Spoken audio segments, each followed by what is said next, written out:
You've probably heard the expression, spring forward, fall back. This means that starting on the second Sunday of each March and ending on the first Sunday of November in the U.S., daylight saving time takes effect. From the fall to the spring, we're on standard time. We set the clock forward an hour in the spring, losing an hour of sleep, and set it backward in the fall, gaining an hour of sleep.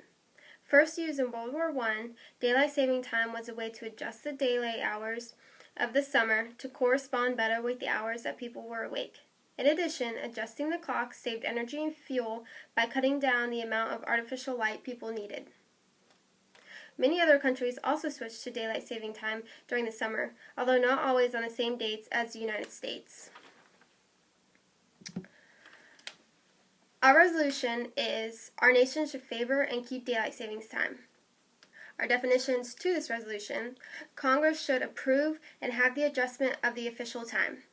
So the people that would be excluded from this is the ones who do not participate in the daylight savings, which would be Hawaii, Arizona, U.S. territories of Guam, Puerto Rico, the Virgin Islands, Canada, Africa, Asia, Alaska. So my first main point of my body is effects on road traffic accidents. The longer daylight keeps the roads nice and lit up for a longer amount of time, preventing as many accidents.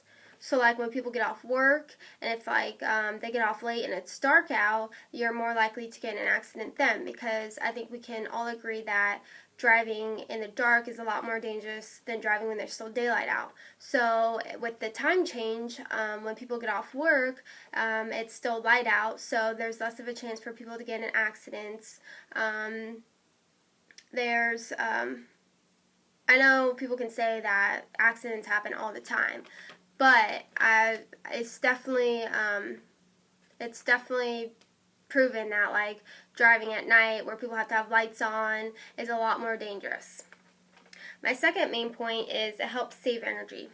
People use less energy, so the need for artificial light is much later because people are outdoors more.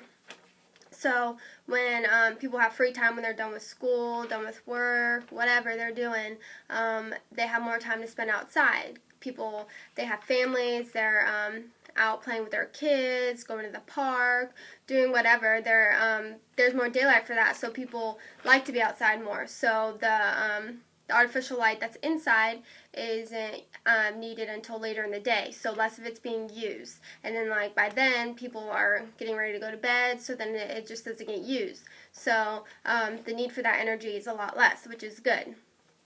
And my last main point is it benefits health, which is very important nowadays. More daylight leaves more people outside, longer exercising and staying healthy. So like I said, when people get off work, their main goal is to just go home and just eat, get ready for bed. But if they get off and it's still daylight out, they have more motivation to want to go do things. Go ride their bikes, go running, go exercising, just hang out with their friends outside, maybe go fishing, go to the park, whatever. They're more motivated to do that when it's nice and still bright outside, rather than they're tired when they get off work, and if it's dark out, that kind of adds to it. Like they just don't want to do anything, they just want to get home. So the daylight is kind of a helpful thing to get people to want to do things. So it's for sure that people are outside a lot more when you see the sun is still shining. So in conclusion, everybody is in routine with the whole time change. So why take it away now? When the time change happens, it happens in the middle of the night when everyone's sleeping, so you really don't even know it occurs. Your phones, they just automatically change. It's just something that happens. It's just a routine. It happens twice a year.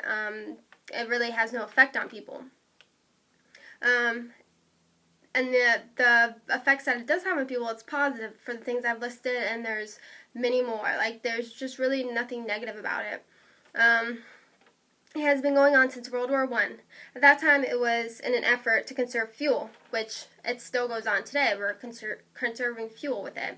The plan was formally adopted in the U.S. in 1918, so it's been going on for a very long time. So obviously, it doesn't really spring about any problems. You don't ever hear anything on the news saying, oh, anything negative about this. People aren't complaining about it. They're not trying to make it go away, nothing like that. So it's really not a problem for people. Daylight savings is a great way to save energy, which is what we need. And as you can tell, the saving energy is working with artificial time. So I think it's a thing that is really good for our country, and it should stay there.